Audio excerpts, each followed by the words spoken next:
ఉన్నారా? Welcome you all to the hour of prayer, ప్రార్థన గడి అనే కార్యక్రమానికి మిమ్మల్ని నా ప్రేమపూర్వకంగా దేవుని నామంలో మిమ్మల్ని ఆహ్వానిస్తున్నాం. మరి రండి, ఈ కార్యక్రమాన్ని వీక్షించండి, చివరి వరకు మీరు దేవుని వాక్యం వినండి, దేవుని దీవెనలు, దేవుని కనికరము, కృపను పొందండి.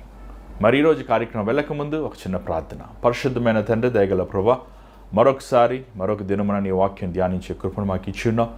నీ శిలువ చాట మరుగుపరచు. ఈరోజు నీ బిడ్డలతో నువ్వు మాట్లాడమని, ఈ క్రిస్మస్ సీజన్లోనైనా నీ సంతోషం, నీ సమాధానం మాకు, మా గృహంలో ఉన్న ప్రతి ఒక్కరికి దయచేయమని యేసు నామములో అడుగుచున్నాం తండ్రి, ఆమేన్. మరి ఈరోజు క్రిస్మస్ సీజన్లో ప్రవేశించాం. మరి ఈరోజు క్రిస్మస్ సందేశాలు మీ మధ్యకి తీసుకురావాలని ఆశిస్తున్నాను, కానీ కొంచెం ఏమంటారు, కొంచెం టైం తీసుకుంటున్నాను. ఎందుకంటే ఈ క్రిస్మస్ సందేశాలు బైబిల్లో అనేకమైనవి ఉన్నప్పటికీ క్రిస్మస్లోకి వెళ్తానికి ముందు కొన్ని విషయాలు మన హృదయంలో సరిచేసుకోవాలి, సరిదిద్దుకోవాలి. ఎందుకంటే క్రిస్మస్ తర్వాత మనకు కొత్త సంవత్సరంకి 7 రోజులే ఉంటాయి కదండి. సో యేసుప్రభు పుట్టుకతో పాటు నూతన సంవత్సరము, నూతన హృదయము, నూతన జీవితము కూడా మనం కలిగి ఉండాలి. కాబట్టి దేవుని ఆత్మీయంగా దేవుని వాక్యమును మనం వింటున్నప్పుడు, దేవుని వాక్యములో ఉన్న ఆత్మీయమైన మర్మాలు మనం ధ్యానిస్తున్నప్పుడు మనం ఆత్మీయంగా ఎదగాలి. కాబట్టి ఆ విషయాలు మీకు ధ్యానిస్తాం. ఖచ్చితంగా రాబోయే రోజుల్లోని క్రిస్మస్ సందేశాలు మీతో ఒకటితో ఒకటి పంచుకోవాలని ఆశిస్తున్నాను. బైబిల్లో అనేకమైన విలువైన సందేశాలు ఉన్నాయి. ముఖ్యంగా యేసు ప్రభు పుట్టుక ఒక సామాన్యమైన విషయం కాదు, అది చాలా గొప్ప విషయము. చరిత్రలో మనం చూడగలుగుతున్నాం. ఎంతోమంది రాజులు, ఎంతోమంది అధికారులు, ఎంతోమంది చక్రవర్తులు పుట్టినప్పటికీ వారు పుట్టుక కంటే యేసు ప్రభు పుట్టుక ఒక ప్రత్యేకమైనది. కాబట్టి ఆ యేసు ప్రభు పుట్టుక గురించి మనం రాబోయే రోజులు ఇంకొన్ని ధ్యానిద్దాం. కానీ దానికి ముందు దేవుని వాక్యము విననివ్వకుండా సాతాను మన హృదయం మన చాలాసార్లు కృంగపరుస్తుంటాడు కదండి. ఈ కృంగుదల అనేది మనం చూస్తుంటాం. చాలాసార్లు కృంగుదల ప్రతి ఒక్కరికి వస్తుంటుంది. చేతిలో డబ్బులు లేకపోతే కృంగుదల వస్తుంది, మనసు బాగాలేదంటుంటారు చాలామంది. ఏమండి, ఆరోగ్యం బాగోపోయినా కృంగుదల వస్తుంది. మనుషులు మనం నిందించినప్పుడు కృంగుదల వస్తుంది. మనల్ని ప్రేమించిన వారు మనల్ని విదిలేసినప్పుడు కృంగుదల వస్తుంది. మనం ఇష్టపడిన వారు మరణించినప్పుడు కృంగుదల వస్తుంది. ఈ కృంగుదల అనేది ఎవరికైనా ఎప్పుడైనా వస్తుందండి. నేను సంతోషంగా ఈరోజు ఉన్నాను కాబట్టి ఇంకా నా కృంగుదల రాదని అనుకుంటాము, వెర్రితనం. కానీ ఆ కృంగుదల వచ్చినప్పుడు మనం ఎలాగ మన ఆలోచనలు ఉన్నాయి, ఎలా మన ప్రవర్తన ఉన్నదనేది మనము గమనించుకోవాలి. చూడండి, కృంగుదల ఫస్ట్ పాయింట్, దేవుడు మనల్ని కృంగపరిచేవాడు కాదు. The first most important point ఇది తెలుసుకోవాలి మనం. దేవుడు మనల్ని లేవనెత్తువాడు. దేవుడు మనల్ని కృంగుదలలో లేకపోతే మన నిరాశలోకి మనల్ని బాధ పెట్టేవాడు కాదు. దేవుడు మనల్ని ఉత్సాహించేవాడు, మనల్ని ఆనందపరచువాడు. God is full of positive energy. ఏమండి, దేవుడు ఒక చాలా శక్తివంతమైన పాజిటివిటీ క్రియేట్ చేసేవాడు. పాజిటివిటీ ఏమంటాం మనం తెలుగులో? ఏమండి, ప్రతికూలమైన ఆలోచనలు, ప్రతికూలమైన మాటలు, ఇవన్నీ దేవుడు సృష్టిస్తాడు మనకి. కానీ ఇక్కడ మనం చూసినట్లయితే ఈరోజు మన జీవితంలో దేవుని నమ్ముకున్న వారైనా నమ్ముకోలేని వారైనా సరే చాలామంది కృంగిపోతాం మనం చూడగలుగుతున్నాం. కృంగుదల ఈరోజు ప్రతి ఒక్కడి జీవిత స్థితిగతుల్ని, ప్రతి ఒక్క వ్యక్తిని అది ఏమంటారు ముడతది. ఖచ్చితంగా పాస్టర్లు కూడా కృంగిపోతుంటారు, దేవుని సేవకులు కృంగిపోతుంటారు, పరిశుద్ధాత్మతో నింపబడి ఉన్నవారు కృంగిపోతుంటారు. బైబిల్లో మనం చూసినట్లయితే ప్రవక్తలు కృంగిపోయారు. ఏమండి, యేసు ప్రభు ఈ మానవ శరీరంలో ఉన్నప్పుడు ఆయన కృంగిపోలేదా? కృంగిపోయాడు. ఏమని, ఆయన గెత్సెమని తోటలో మన కోసం ఆయన విర్రగొట్టబడ్డాడు, కృంగిపోయాడు.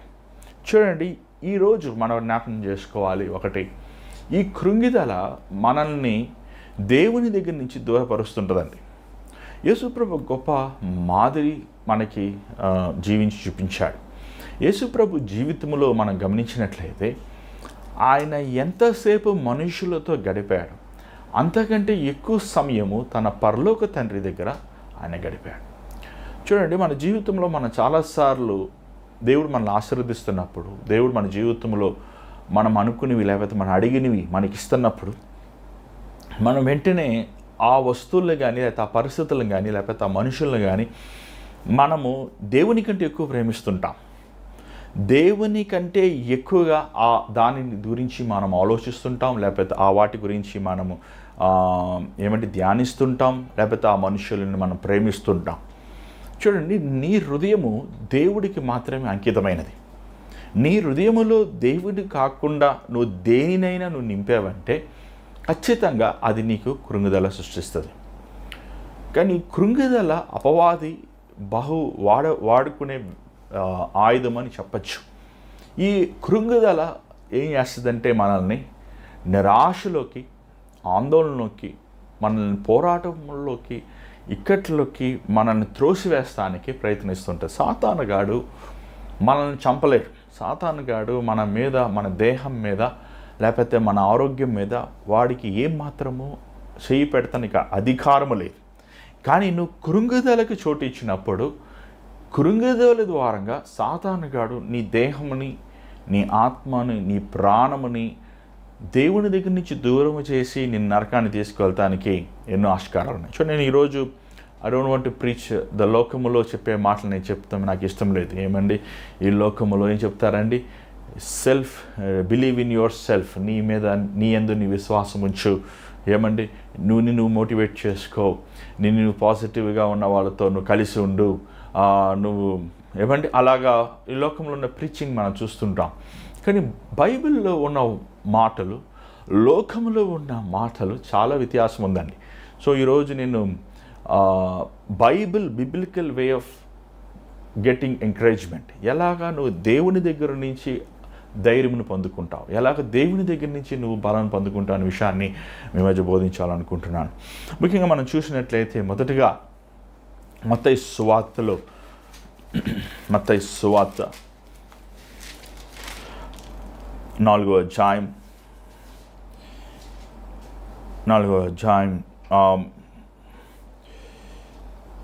మొదటి 2 వచనములు చదవండి దయచేసి.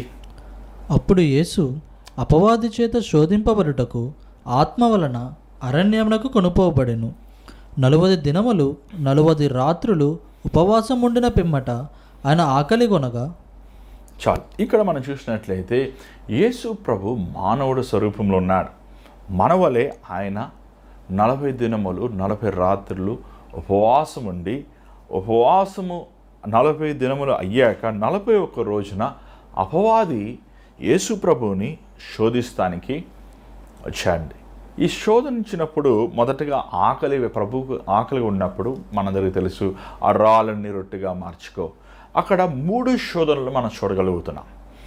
కానీ మన ప్రభువు స్వభావం చూస్తే అక్కడ ప్రభువు ఆ శోధన సమయంలో అప్పటికే 40 రోజులు ఆయన ప్రార్థన చేశాక శరీరీతిగా ఎంతో ఆయన కృషించిపోయారు, ఎంతో ఆయన నీరసముగా ఉన్నాడు.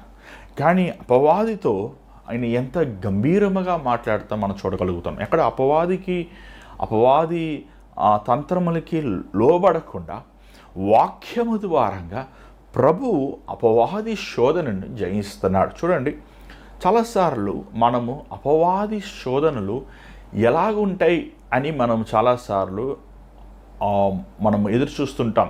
మేము ఒకరు రక్షించబడిన వారైతే, మారు మనసు పొందిన వారైతే, ఏమండి అపవాది నన్ను ఎలా శోధిస్తాడు, ఎలాగ నేను శోధించబడతాను అని అనేక సార్లు మనం వేచి ఉంటుంటాం. కానీ మనం మర్చిపోతాం, కృంగుదల అపవాది వాడే బహు పెద్ద, అధికముగా వాడే ఏమంటారు వెపన్ తెలుగులో ఏమంటే ఆయుధం. అది ఆయుధం. అది సాతానుగాడు వాడు గర్జించే సింహమైనప్పటికీ వాడు తంత్రబుద్ధి కలిగిన వాడు చాలాసార్లు మన చెవుల్లో మాట్లాడుతుంటాడు. ఏమని? నువ్వు ఏం సాధించావు, నువ్వు ఏం చేసినా కలిసి రాదు, వారి చూడు, వీళ్ళని చూడు, యేసుప్రభుని ప్రార్థన చేస్తున్నావు, ఏం చేశాడు నీ దేవుడు. చూడండి, 40 రోజులు యేసుప్రభు ఉపవాసం ఉండి అక్కడ చూసినట్లయితే ఆయన ప్రార్థించును అని లేదు, కానీ మరి ఆయన ఏం చేశారు? ఖచ్చితంగా ప్రార్థన చేస్తారు ప్రభు. ఇలా తండ్రితో సహవాసం చేశాడా, లేకపోతే శోధనని జయిస్తానికి తాను సిద్ధపరచుకున్నాడా అని మనకి కరెక్ట్గా అక్కడ రాయబడలేదు. ఎందుకంటే హీ వాజ్ ప్రేయింగ్ అనేది ఎక్కడ లేదు. కానీ బట్ ఆబ్వియస్లీ యేసు ప్రభు స్వభావం ప్రార్థనే కదా. ఆయన వేకువజామున లేసి ప్రార్థించేవాడు. ఏమండి, ఆయన ఒంటరిగా వెళ్ళి ఒలీవల కొండల మీద ప్రార్థించేవాడు, గెత్సెమనీలో ప్రార్థించేవాడు. ప్రార్థన అనేది యేసు ప్రభు ఈ భూలోకంలో ఉన్నప్పుడు, మానవదారిగా ఉన్నప్పుడు ఆయన అధికముగా ప్రార్థించాను అనే మాటను మనం చూస్తున్నాం. చూడండి, ప్రార్థించినప్పుడు మరి ఎందుకు శోధన రావాలి కదండి? ఉపవాసం ప్రార్థన చేశాక 41 రోజు మనకి విజయం రావాలి, కానీ శోధన ఎందుకు వచ్చింది? చూడండి, చాలాసార్లు మనం అనుకుంటుంటాం సాతాను శోధించువాడు, మనల్ని కృంగపరిచేవాడు, మనల్ని లేని వాటివి కలుగు చేస్తుంటాడు.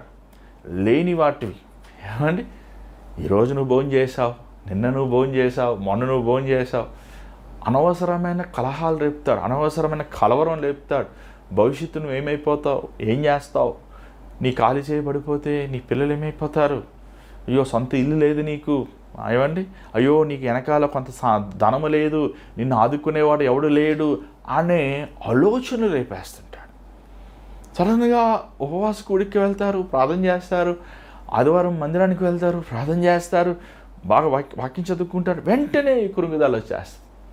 చూసారండి, ఈ కృంగుదల వచ్చినప్పుడు మనం ఒక జ్ఞాపకం చేసుకోవాలి. ఇది సాతానుగాడి కుయుక్తి తంత్రము. ఇది సాతానుగాడు నీ మీదకి యుద్ధం వచ్చాడు. చూడండి, దేవుడికి బాగా తెలుసు నీ జీవితం ఎలా ఉంటుందని. దేవునికి బాగా తెలుసు నీ పట్ల ఎంత గొప్ప ఆలోచనలు కలిగి ఉన్నాయి. నీకు కూడా తెలుసు. ఏమంటే చాలాసార్లు దేవుడు మనకు వాగ్దానాలు ఇస్తారు కదండి, ఆ వాగ్దానాన్ని మనం ఎత్తిపట్టుకొని చదువుతుంటాం. కానీ ఆ కృంగుదల ఆలోచనలు వచ్చినప్పుడు చాలామంది మొదటగా వారు ఆలోచనలు ఏం చేస్తారు తెలుసా? ఆ మాటలు వస్తుంటాయి, చేదైన మాటలు. నా జీవితం వేస్ట్, నా బ్రతుకు వేస్ట్, నేను ఏది సాధించలేదు. దానిని చాలామంది చూడండి, ఒకే మొదటి రోజే చచ్చిపోతానని చెప్పరు వారు. గమనించండి మీరు బాగా, ఆ మాటలకి ఆలోచనల్ని అలాగ నానుస్తుంటారు. సాతానుగాడు కొంచెం ప్రేరేపిస్తుంటాడు. వాడు చాలామంది ఈ దెయ్యం పట్టిన వారిని దెయ్యాలు ఎలగొడుతున్నప్పుడు ఎందుకు ఇచ్చావంటే చాలాసార్లు చెప్తారు దెయ్యాలు. ఎందుకంటే ఏమంటే ఈ వ్యక్తి నాకు చోటు ఇచ్చింది. ఏం చోటు ఇచ్చావు? ఏమండి, వారికి చూశానండి, వాళ్ళని చూసి నన్ను నేను పోల్చుకుంటే నేను తక్కువ దానుగా ఉన్నాను కదా అని కృంగిపోయిన ఆలోచనలకు నేను చోటు ఇచ్చానండి. చూడండి, కృంగుదల ఇది సాతానుగాడు తంత్రం, ఆ సాతానుగాడు ఆయుధం. అది సాతానుగాడు నిన్ను అటాక్ చేస్తున్నాడు. అర్థం చేసుకోండి. దానికి ఏం చేయాలి మనం? వెంటనే ఇన్స్టాగ్రామ్ ఓపెన్ చేసేసి మోటివేషన్ స్పీచెస్ వినేసి వెంటనే మోటివేషన్ చదివేసి వెంటనే వారు ఆ బిజినెస్ మ్యాన్ ఇలా మోటివేట్ అయిపోయారు, ఈయన అలా మోటివేట్ అయిపోయారు అని టకటకగా మనం చదివేస్తే మోటివేట్ అయిపోతామా? కాదు. అది కొంచెంసేపు చదివే వరకు బాగానే ఉంటాయి, ఆ వీడియోస్ చూసే వరకు బాగానే ఉంటాయి. ఏమంటే వాళ్ళ సాక్ష్యాలు వీళ్ళ సాక్ష్యాలు విన్నారు బాగానే ఉంటాయి. చూడండి, యేసు ప్రభు 4వ వచనం మీరు చూసినట్లయితే అపవాది వేసిన ఆ ప్రశ్నకి ఆయన జవాబు దేంట్లో నుంచి ఇస్తున్నాడు? మనుష్యుడు రొట్టు వలన కాదు కానీ దేవుడు మాట్లాడిన ప్రతి మాట వలన జీవిస్తాడు. మీరు చూసినట్లయితే ఈ మాట ద్వారంగా ఏమండి ఆయన దేవునికి అపవాదికి జవాబిస్తున్నాడు. అంటే ఏమంటున్నాడు? దేవుని మాట ద్వారంగా మనుష్యుడు జీవిస్తాడు. అపవాది అంటున్నాడు కదా, నువ్వు ఎలా జీవిస్తావు, నువ్వు ఎలా బ్రతుకుతావు, నువ్వు ఎలా ఈ పరిస్థితులు ఎదుర్కొంటావు, ఈ సమస్యల నుంచి నువ్వు ఎలా బయటపడతావు, ఈ నీ జీవితం నువ్వు ఎలా ముందుకెళ్తావు?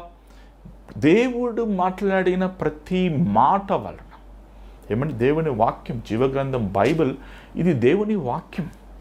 ఈరోజు దేవుని వాక్యముతో మన హృదయాన్ని నింపుకోవట్లేదని ఎంత బాధాకరమైన విషయం ఏంటంటే, ఈరోజు ఈ క్రైస్తవులకి, విశ్వాసులకి రక్షించబడి బాప్తిజం తీసుకుంటూ యేసు కోసం నా జీవితం అంతా జీవిస్తానన్నవారు దేవుని వాక్యముని పట్టిస్తారు. చూడండి, దేవుని వాక్యము కృంగుదల రెండు నీ హృదయంలో ఉండలేవు. ఏముండలేవు? దేవుని వాక్యము కృంగుదల రెండు నీ హృదయములో జీవించలేవు. ఒకటి ఉంటే దేవుని వాక్యం అనే ఉంటుంది, లేకపోతే కురుంగుదలన ఉంటుంది. దేవుని వాక్యము పరిశుద్ధాత్ముడు రాసిన మాటలే. దేవుని వాక్యము మనకి జీవమును కలుగు చేస్తుంది, మనకి నిరీక్షణ కలుగు చేస్తుంది. దేవుని వాక్యము మన స్థితిగతుల్ని మనము దూరపు వాటిని చూడగలిగిన కృపనిస్తుంది మనకి. దేవుని వాక్యము బలమైనదండి. ఈరోజు ఈ దేవుని ప్రభువు వాక్యముని ప్రజలు చదివేవారుగా లేరు. ఇలా యూట్యూబ్లో వాక్యం వింటారేమో, లేకపోతే టీవీలో వాక్యం వింటారేమో, లేకపోతే అక్కడ క్యాలెండర్లో వాట్సాప్లో వాక్యం వింటున్నారేమో. కానీ అది కూడా వాళ్ళకి నచ్చిన వాక్యాలు. చాలామంది నిదానంగా కూర్చొని, తీరిగ్గా కూర్చొని దేవుని వాక్యమును చదువుతలేదండి. దానివల్ల ఏమవుతుంది చెప్పండి? వారు కృంగిపోతున్నారు, వేసారిపోతున్నారు. పాస్టర్ గారు ప్రార్థన చేయండి, పాస్టర్ గారు మనసు బాగాలేదంటే పాస్టర్ గారు ప్రార్థన చేస్తున్నారు, ప్రార్థన చేశాక అయ్యగారు బాగుంది అంటున్నారు. మళ్ళీ రేపు ఏమవుతుంది చెప్పండి? మళ్ళీ కృంగుదల వచ్చేస్తుంది. ఎందుకంటే నీకు ప్రార్థన చేస్తున్నప్పుడు అయ్యగారు చేసిన ప్రార్థన ద్వారా దేవుడు ఆలకించి నిన్ను బలపరుస్తున్నాడు. కానీ బలం ఎక్కడి నుంచి రావాలి? నీ హృదయములో ఉన్న దేవుని వాక్యం నుంచి రావాలి. దేవుని వాక్యము దీపములకి వెలుగై ఉన్నదని దేవుని సెలవుస్తుంది. ఆయన వాక్యం మనకి ఎముకలకి శక్తి అయి ఉన్నదని చెప్తున్నారు. దేవుని వాక్యము యేసు ప్రభు 40 దినములు ఆయన సిద్ధపడింది దేనికోసమంటే అపవాది పెట్టిన శోధనలు. వాక్యము నిన్ను బలపరుస్తుంది, వాక్యము నిన్ను నడిపిస్తుంది. ఆది యందు వాక్యం ఉండెను, వాక్యం దేవుని యొద్ద ఉండెను, వాక్యమే దేవుడై ఉండెను. మనం ఇంకొక ఉదాహరణ మనం చూస్తాం. అక్కడ మనము మొదటి సమూయేలు మీ బైబిల్లో తెప్పండి దయచేసి. మొదటి సమూయేలు 30వ అధ్యాయం.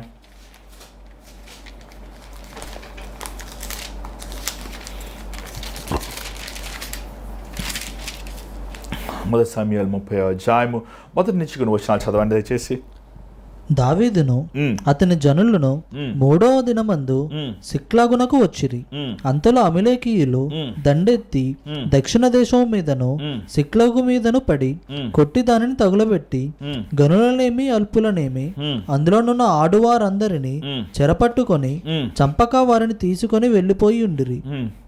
దావీదును అతని జనులను పట్టణమునకు వచ్చి అది కాల్చబడి ఉండుటయు తమ భార్యలను కుమార్తెలను చెరలోకునికి కొనుపోబడి ఉండుటయు చూచి ఇక ఏచుటకు శక్తి లేక పోవునంత బిగ్గరగా ఏడ్చిరి. యెజ్రీయేలీయురాలైన అహినోయాము, కర్మేలుడైన నాబాలు భార్య అయినను అబిగయిలు అను దావీదు 2 భార్యలను చెరలోనికి కొనుపోబడగా చూచి దావీదు మిక్కిలి దుఃఖపడెను. మరియు తమ కుమారులను బట్టి కుమార్తెలను బట్టి జనులందరికీ ప్రాణము విసికినందున రాళ్ళు రువ్వి దావీదును చంపుదాము రండని వారు చెప్పుకొనగా దావీదు తన దేవుడైన యెహోవాను బట్టి ధైర్యము తెచ్చుకొనెను. చాలు. ఇక్కడ మనం చూసినట్లయితే దావీదు జిక్లా అనే ప్రాంతం చేరుకున్నప్పుడు తన భార్యలు బిడ్డలు ఆస్తు అంతా అమాలేకీయులు ఎత్తుకెళ్ళిపోయారు. దావీదు మనందరికీ తెలుసు దేవుడి ద్వారా అభిషేకించబడిన వాడు. ఎత్తుకెళ్ళిపోయిన వెంటనే అక్కడ వారు తిరిగి యుద్ధం నుంచి తిరిగి వచ్చినట్లనే చూసినట్లయితే అక్కడ ఎవరు లేరు, అక్కడ ఏది లేదు. అక్కడ దావీదుతో ఉన్న వారందరూ ఏడిచారు. ఎందుకంటే వారు పిల్లలు వెళ్ళిపోయారు, వారి ఆస్తి వెళ్ళిపోయింది, వారి భార్యలు వెళ్ళిపోయారు. ఆ సమయంలో దావీదు చూసినట్లయితే దావీదు కూడా ఏడ్చాడండి వారితో. ఎందుకంటే దావీదు 2 భార్యలు కూడా లేరు అక్కడ. దావీదు 2 భార్యలు కూడా లేరు. కానీ దావీదు కూడా ఏడ్చినప్పటికీ అక్కడ వారందరూ చూసి ఏం తీర్మానం చేశారు చెప్పండి? దావీదుని ఎలాగైనా సరే రాళ్ళు వేసి కొట్టి చంపేయాలి. అక్కడ బైబిల్ రాయబడి ఉంది, ప్రతి ఒక్కడు తన హృదయములో ద్వేషం పెట్టుకున్నాడంట దావీదు మీద. దావీదుని నిర్మూలం చేసేయాలి. అది దావీదు ఏం చేశాడు? దావీదు భార్య పిల్లలు సరే ఉంటే ఓకే, వారు తన భార్య పిల్లలు కూడా లేరండి. చూసినట్లయితే దావీదు తన జీవితంలో అంతా కోల్పోయాడు, అన్నీ కోల్పోయాడు. దావీదుని తన కుటుంబస్తులు అసహించుకున్నారు. దావీదుని వివాహం చేసుకున్న తన భార్య అసహించుకుంది, తన మామ అసహించుకున్నాడు, ఇశ్రాయేల్ అసహించుకున్నారు, ఫిలిస్తీన్లు అసహించుకున్నారు. చివరికి ఏదో గుంపు దొరికారా బాబు అంటే వీరు కూడా దావీదుని రాళ్ళు వేసి చంపేయాలనుకున్నారు. అసలు ఎంత భయంకరమైన పరిస్థితి అండి అది. నువ్వు నేను అనుకో ఏం చేస్తాం, అసలు నా బతుకే వేస్ట్. ఏమండి, అనవసరంగా నేను గొర్రెలు కాచుకుంటుంటే దేవుడు పిలిచి అభిషేకించి రాజు చేస్తానని చెప్పి నన్ను ఇలా టార్చర్ పెడుతున్నాడు ఖచ్చితంగా చెప్తారా? కానీ దావీదు ఏం చేస్తున్నాడు? ఆ దుఃఖ సమయములో తన మీద is not bringing strength from within, is keeping his strength from God. దేవుని యొద్ద నుంచి బలం తెచ్చుకుంటున్నాడు. తన మీద నుంచి, తనలో నుంచి బలం తెచ్చుకుంటలేదు. సెల్ఫ్ బలం, సెల్ఫ్ మోటివేషన్, సెల్ఫ్ పవర్ లేదు అక్కడ, సెల్ఫ్ లేదు అక్కడ. ఏమండి, అంతవరకు నమ్ముకున్న తన స్నేహితులు, తన సొంత వారే తన రాళ్ళు వేసి కొట్టాలన్నప్పుడు దావీదు ఎవరి మీద తెచ్చుకున్నాడు తన బలము? దేవుని దగ్గర నుంచి తెచ్చుకుంటున్నాడండి. దేవుని దగ్గర నుంచి తెచ్చుకుంటున్నాడు. దేవుడు తనని బలపరుస్తున్నాడు. దావీదు బాగా తెలుసు దేవుడు ఒక్కడే తనని బలపరచగలడండి. మనుషులు నమ్మొద్దండి. చూడండి, మనకి ఎప్పుడు డిస్కరేజ్మెంట్ ఎప్పుడు వస్తుందంటే అండి, మనుషుల దగ్గర నుంచి వస్తుంది ఖచ్చితంగా. ఆబ్వియస్లీ వాళ్ళ మాటల ద్వారంగా, వాళ్ళ ప్రవర్తన ద్వారంగా, వాళ్ళు చేసేది మనకేమీ లేదు, కానీ వారు మనల్ని దూషించే విధముగా, వారు అవమానించే విధముగా మనల్ని అనేకసార్లు కొంచెం బాధ పెడుతుంటారు. చాలామంది చెప్తుంటారు, ఎంతో ఒక ఎక్స్పెక్టేషన్స్ పెట్టుకుంటారు మనుషుల మీద. అది వారి పిల్లలు అవనివ్వండి, లేకపోతే వారి భాగస్వామ్యం అవనివ్వండి, బంధువులు అవనివ్వండి, స్నేహితులు అవనివ్వండి. మనుషుల మీద ఒక ఎక్స్పెక్టేషన్స్ పెట్టుకొని, మనుషుల మీద ఒక నమ్మకం పెట్టుకొని వారు మనుషులను ఎక్కువగా ప్రేమిస్తుంటారు. ఆ మనుషులు వారు తిరగబడిన వెంటనే ఒక విరోధముగా మాట్లాడిన వెంటనే వారు కృంగిపోతుంటారు. చూడండి, నీతో పాటు నాట్ ఈవెన్ నీ నీడ కూడా నీతో రాదు. నీ నీడ కూడా నీతో రాదండి. నీ నీడ కూడా నేను విడిచిపెట్టి వెళ్ళిపోతుంది. తెలుసా నీకు అది? దేవుడు ఒక్కడే నీతో వస్తాడు. నీ మనసు అందుకే దేవుడికి మాత్రం ఇవి. దావీదు వెంటనే వారిని గద్దించినట్లు కానీ, వారిని అరిసినట్లు కానీ, ఎరా దుర్మార్గులారా, నాతో పాటు తిని నాతో పాటు తిరిగి నన్ను ఇలా రాలేసి కొడతారా మీరు అనలేదు. వారికి భయపడలేదు, అసలు వారికి లోబడలేదు. అసలు చెప్పాలంటే దావీదు కూడా వారితో ఏడ్చాడు. దావీదు ఏడకపోతే ఓకే, దావీదు కూడా ఏడ్చాడు. దావీదు కూడా అదే బాధలో ఉన్నాడు, అదే దుఃఖంలో ఉన్నాడు. కానీ దావీదుకి వారికి వ్యత్యాసం ఏంటో తెలుసా? దావీదు చదవండి, ఆ మాట చదవండి, 6వ వచనం. దావీదు తన దేవుడైన యెహోవాను బట్టి ధైర్యము తెచ్చుకొని, తన దేవుడైన యెహోవాను బట్టి ధైర్యము తెచ్చుకున్నాడు. అంటే యెహోవాలో ఏంటి ప్రత్యేకత? దేవునిలో ఏంటి ప్రత్యేకత? దేవుడు కనికరమ కలిగిన వాడు, దేవుడు కృప చూపించువాడు, దేవుడు సమాధానం ఇచ్చేవాడు. చూడండి, నీకు ఎప్పుడైనా గలిబిలి కలిగినప్పుడు, నీ పరిస్థితులు గలిబిలి పరిస్థితుల్లో ఉన్నప్పుడు నువ్వు చూడాల్సింది దేవునిని మాత్రమే. మనము మనుషుల్ని చూసామంటే, మనుషుల మీద ఆధారపడ్డామంటే, మనుషుల యొద్ద మన బాధను చెప్పుకున్నామంటే ఆ సమస్య ఇంకా పెద్దదవుతుంది కానీ తగ్గదు. అందుకే నీ పోరాటములు దేవునితో చెప్పుకో. అంటే ఏం చేశాడు ఆయన? దేవుని నిమిత్తము ఆయన ధైర్యం తెచ్చుకొని దేవుని దగ్గర మోకరించి ప్రార్థన చేశాడు. మోకరించి ఉపవాసం ఉండాడేమో, మరి మనకు తెలియదాడు, అంత రాయబడలేదాడు.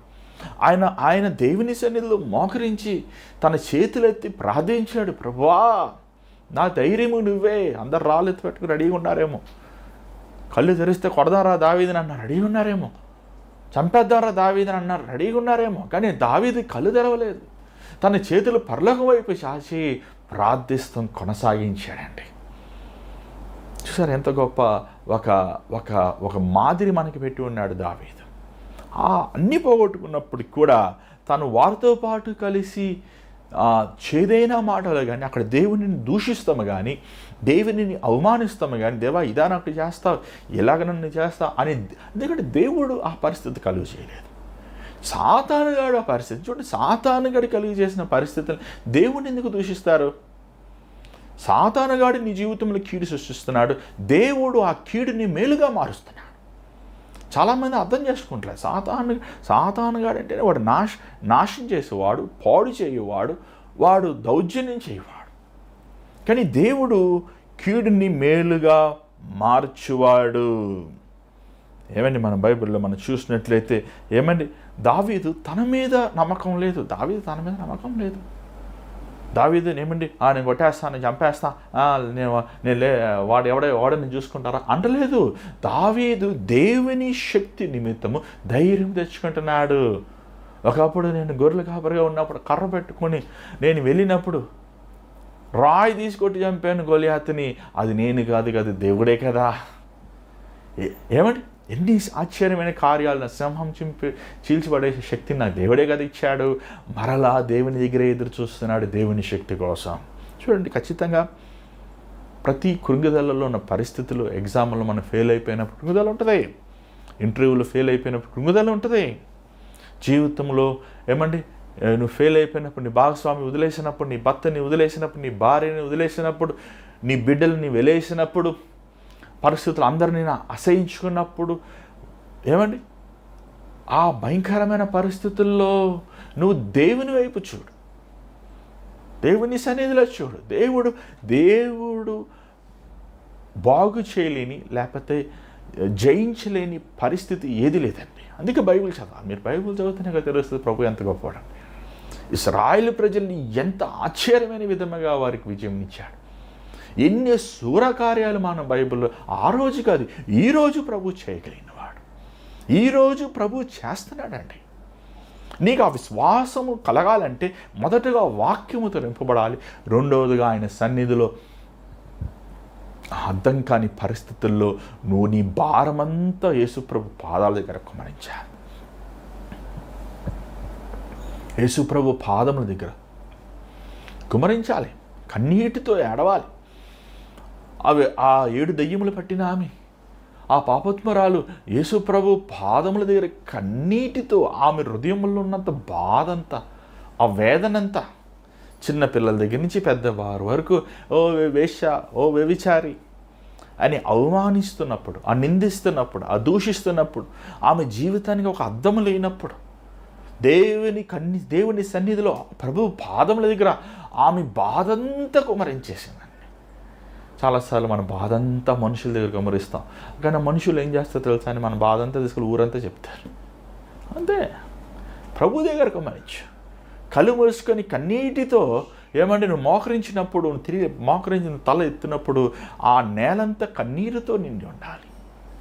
నీ బాధంతా ప్రభుతో చెప్పుకో, నీ వేదనంతా ప్రభుతో చెప్పుకో. నిశ్చయముగా నువ్వు ప్రభు సన్నిధిలో కార్చిన కన్నీరు ఒక్క చుక్క కూడా వ్యర్థంగా పోదండి. మనుషుల ముందు నువ్వు గంటలు వేడుకున్నా వారు నీకు ఎలాంటి సహాయం చేయరేమో కానీ దేవుని పాదముల దగ్గర విరిగిన హృదయముతో ఆయన సన్నిధిలో నువ్వు ఏడుస్తే నిశ్చయముగా దేవుడు నీకు ఆశీర్వాదం. అక్కడ చూసినట్లయితే ఏమండి, దావీదు వెంటనే దేవుని చిత్తం తెలుసుకుంటున్నాడు. వెళ్ళమంటాడు. అక్కడ విజయము ఎంతో ఆ కీడుని మేలుగా మార్చాడు. చూడండి, ఆ మాట మనం చూసుకుందాం ఒకసారి.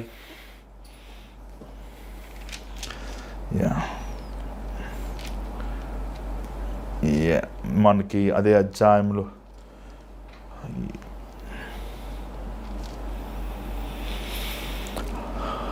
మన అంత సమయం లేదు, 19వ వచనం చదవండి. కుమారులేమి కుమార్తెలేమి దోపుడు సొమ్ము ఏమి వారు ఎత్తుకొని పోయిన దాని అంతటిలో కొద్దిదేమి గొప్పదేమి ఏది తక్కువ కాకుండా దావీదు సమస్తమును రక్షించెను. మరియు దావీదు అమిలేకీల గొర్రెలన్నిటిని గొడ్లన్నిటిని పట్టుకొనెను. ఇవి దావీదునకు తోపుడు సొమ్మని జనులు మిగిలిన తమ సొంత పశువులకు ముందుగా వీటిని తోలిరి. చూసినట్లయితే ఎంతో దేవుడు ఆస్తినిచ్చాడు. ఆ పరిస్థితుల్లో ఏదన్నా మాట్లాడాడా, చేయకుండా ప్రవర్తన చేశాడా? చూడండి, ఈరోజు మనం కూడా అంతే. నిరాశ ఉన్నప్పుడు మోకరించి మన చేతులు ప్రభు వైపు ఎత్తి ప్రభు వాగ్దానముల నిమిత్తం ధైర్యం తెచ్చుకోవాలి. చూడండి, బైబిల్లో భక్తులు అవుతున్న కారణం ఏంటంటే వారి నిరాశ సమయంలో వారు ప్రభువు మీద అనుకున్నారు. మనం ఇంకొక వ్యక్తిని చూస్తున్నాం. బైబిల్లో ఎన్నో ఉదాహరణలు ఉన్నాయి. నెహెమ్యా గ్రంథము 4వ అధ్యాయము, నెహెమ్యా గ్రంథము 4వ అధ్యాయము 14వ వచనం. అంతటా నేను లేచి చూచి ప్రధానులతో అధికారులతోనూ జనులతోనూ వారికి మీరు భయపడకుడి, మహాగణుడును భయంకరుడునగు యెహోవాను జ్ఞాపకము చేసుకొని మీ సహోదరుల పక్షముగాను మీ కుమారుల పక్షముగాను మీ కుమార్తెల పక్షముగాను మీ భార్యల పక్షముగాను మీ నివాసము మీకుండునట్లు యుద్ధము చేయుడని అంటిని. చూడండి, మనం చూస్తున్నాం నెహెమ్యాను చూస్తున్నాం, ఎజ్రాను చూస్తున్నాం, జెరుబ్బాబెలు పాడైపోయిన మందిరం కట్టాడు, ఎజ్రా సంఘాన్ని కట్టాడు. నెహెమ్యా ఏమండి తన గోడని కట్టాడు. ఆ గోడ కడుతున్నప్పుడు ఎంతోమంది శత్రువులు తన ఎదురుపడ్డారు. శత్రువులు ఎదురుపడినప్పుడు, వారు కృంగిపోయినప్పుడు, వారు వేసారిపోయినప్పుడు నెహెమ్యా ఈ మాట అంటున్నాడు, భయపడద్దు, మీరు జ్ఞాపకం చేసుకోండి. ఎవరిని జ్ఞాపకం చేసుకోమంటున్నాడు? దేవుని జ్ఞాపకం చేసుకోండి, దేవుని గొప్పతనాన్ని జ్ఞాపకం చేసుకోండి, దేవుడు ఎంత శక్తివంతుడో జ్ఞాపకం చేసుకోండి. చూడండి, జ్ఞాపకం చేసుకొని పడుకోలేదు, వారు జ్ఞాపకం చేసుకొని పోరాడారు. దావీదు ఏమండి దేవుని చిత్తముని చేసి తెలుసుకుని ఆయన దేవుని యందు ధైర్యం తెచ్చుకొని పడుకోలేదు. ఆయన శత్రువుని వెంటాడాడు. నువ్వు వెంటాడు నీ నెగిటివ్ థాట్స్ని, నిన్ను ఆవరిస్తున్న సాతానుని వెంటాడు. వాడిని ఉండనవద్దు నీ ఇంట్లో, నీ హృదయంలో వాడిని ఉండనవద్దు, నీ జీవితంలో వాడిని ఉండనవద్దు. పోరాడు, దేవుని వాక్యముతో పోరాడు. యేసు ప్రభు ఎలాగ సాతానని ఆ రోజు ఏమండి తను శోధిస్తున్నప్పుడు ఏమన్నాడు? సాతానా, నీ దేవుడైన యెహోవాను నువ్వు శోధించవద్దు.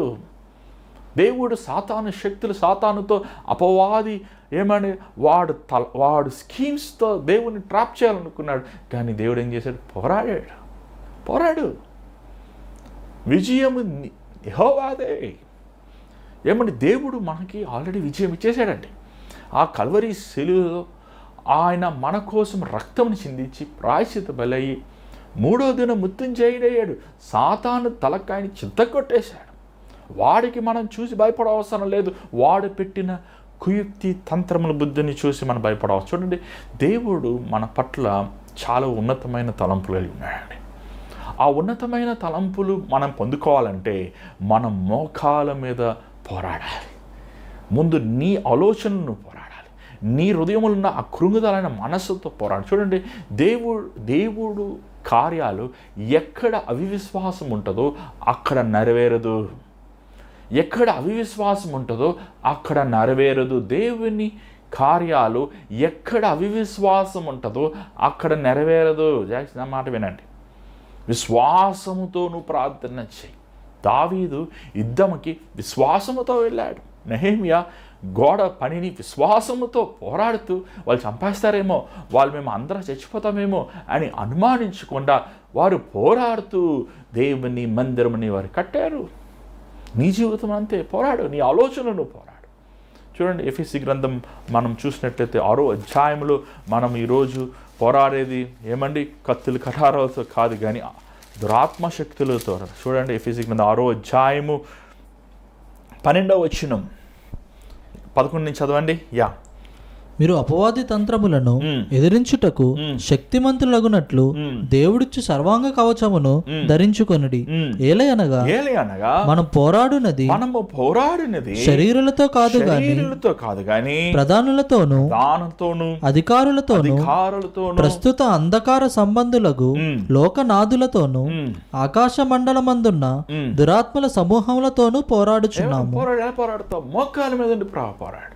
నీ భర్త ద్వారంగా సాతానుగా అనేకసార్లు శోధిస్తాడు. నీ భార్య ద్వారంగా సాతాను అనేకసార్లు శోధిస్తాడు. నీ బిడ్డల ద్వారా శోధిస్తాడు.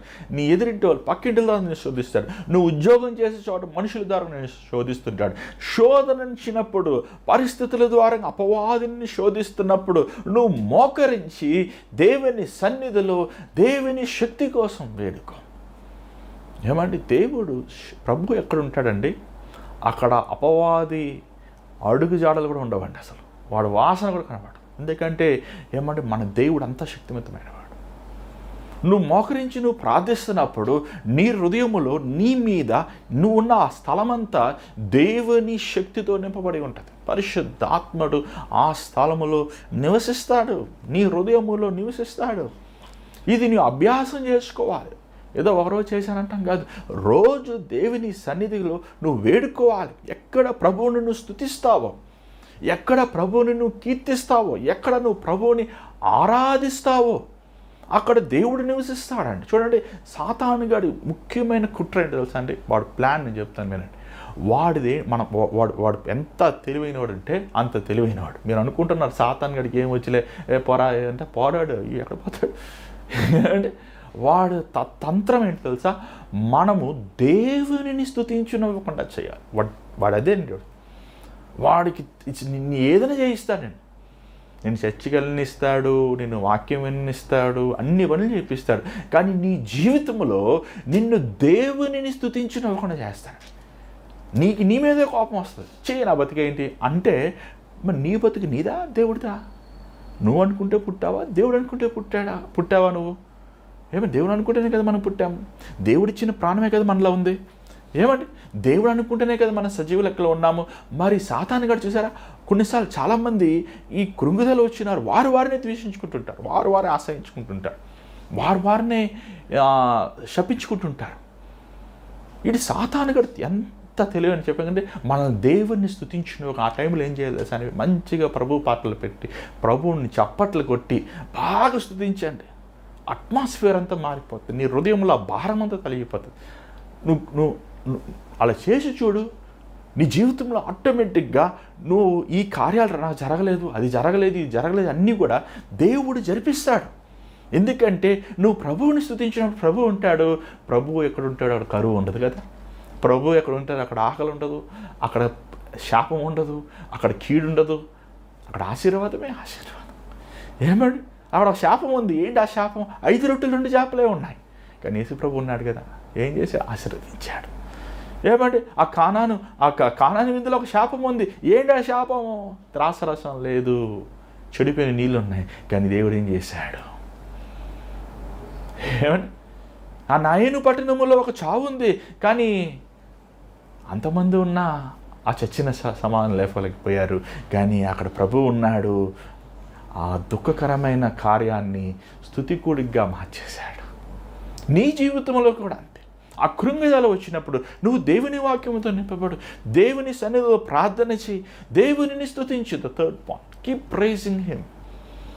ఎందుకంటేనండి, దేవుడు చేయబోయేవి ఆశ్చర్యమైన, ఆయన పేరు ఆశ్చర్యకరుడు. Is a wonder working God, one marvellous God.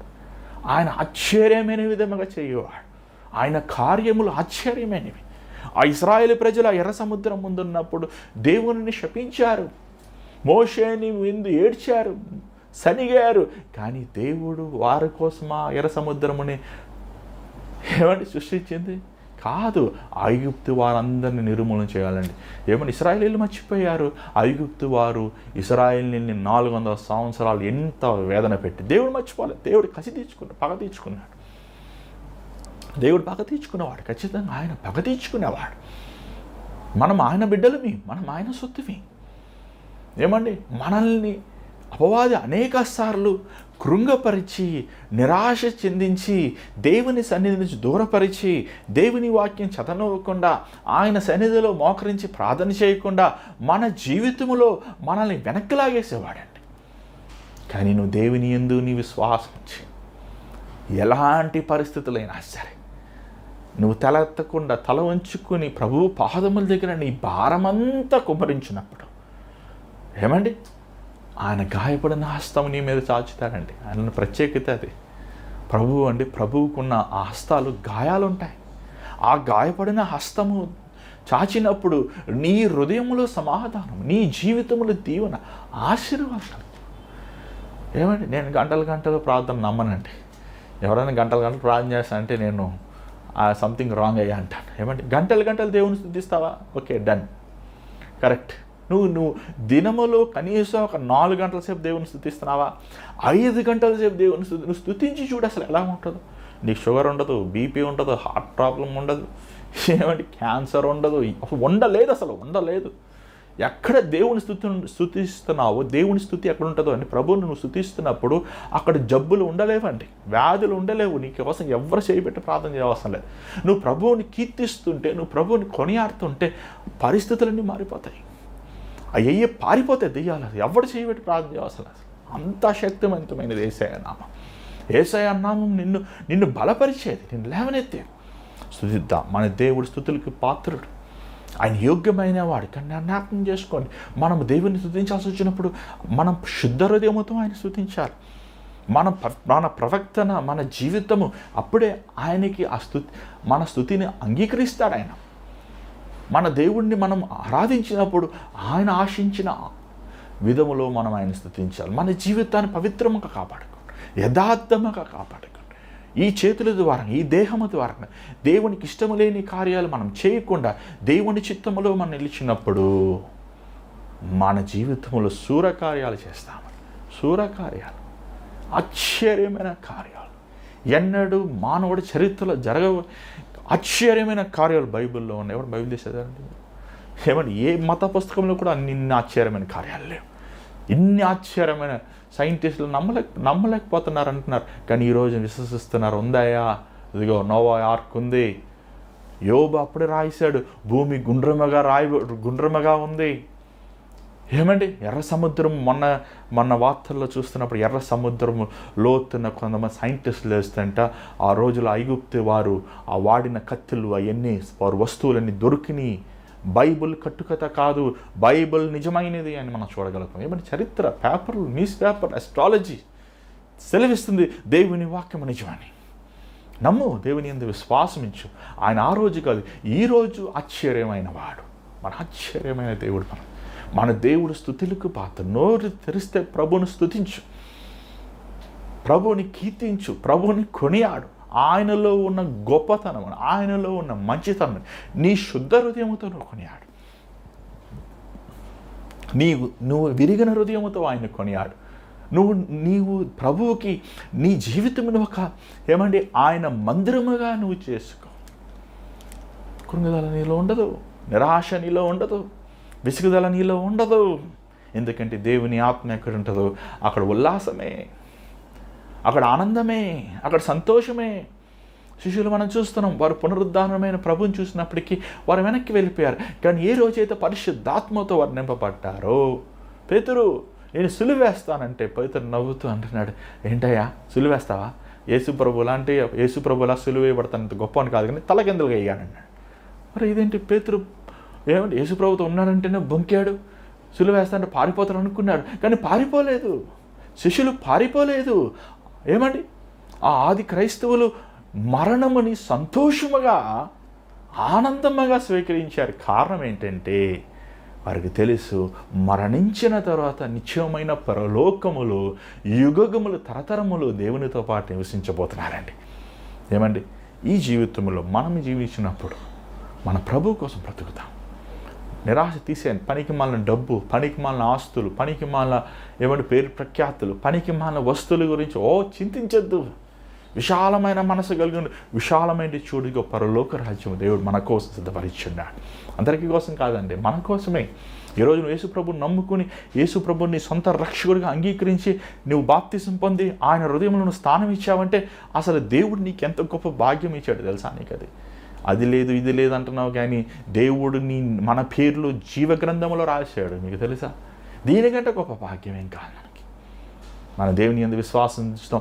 మన జీవిత యాత్రలో సోలిపోక, కృంగిపోక, దేవుని యందు ధైర్యం తెచ్చుకొని అనుదినం మన జీవితం కొనసాగిద్దాం.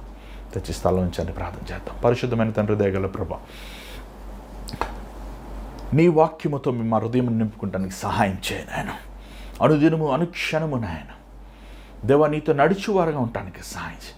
సాతాను గడ అనేక సార్లు మాలో కృంగవదలన కలుగు చేసినప్పటికీ తండ్రి, ఆ తలంపుల్ని, ఆ ఆలోచనల్ని, ఆ మాటల్ని, ఆ పరిస్థితులని ఆయన నీ వాక్యము ద్వారంగా, కన్నీటి ప్రార్థన ద్వారంగా, స్తుతి కలిగిన హృదయము ద్వారంగా మేము జయించువారుగా ఉండటానికి సహాయం. బలమిచ్చు వాడిని బట్టి సమస్తము మేము చేయగలమయ్యా. అవును నాయన, మా కోసము నువ్వు సిద్ధపరిచినవి ఏ కన్ను చూడలేదు, ఏ చెవులు వినలేదు, ఏ హృదయం గ్రహించుకోలేదు. అంత ఉన్నతమైన కార్యములు నాయన నీ నీ నీ బిడ్డలైన మా కోసం నువ్వు చేసి ఉన్నావు నాయన. ఈ లోక యాత్రలో మేము జీవిస్తున్నప్పుడు విశాలమైన మనసుతో, విశాలమైన హృదయముతో కొనసాగి వారు ఉంటానికి సహాయం చేయమని. అవును ప్రభా, నిశ్చితమైతే రేపు కలుస్తాను, రేపు మేము నిశ్చితమైతే మరలా మేము కలుసుకుంటాను. కావాల్సిన కృపను దయచేయమని యేసునామములో అడుగుచున్నాం తండ్రి, ఆమేన్. మరి ఈరోజు దేవుడు మీతో మాట్లాడుతూ మా తెలియపరిచింది దయచేసి గమనించండి.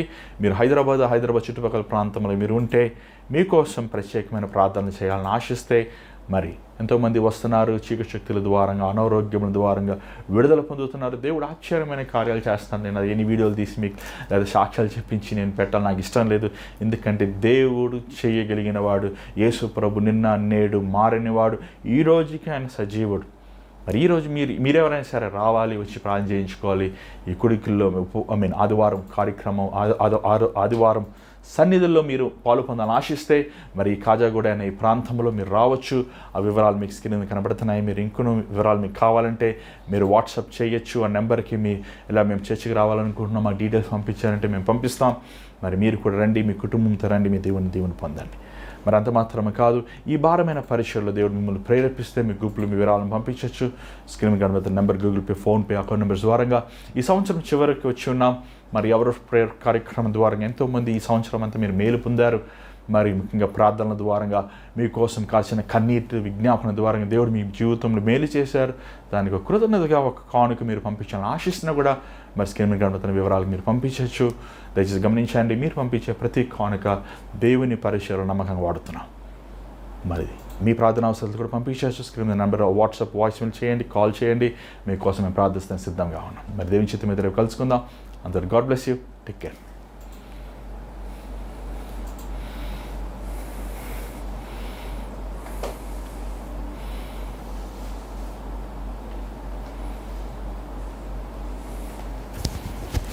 త్వరగా వచ్చేసి వస్తావారు మంచు అంటున్నారు.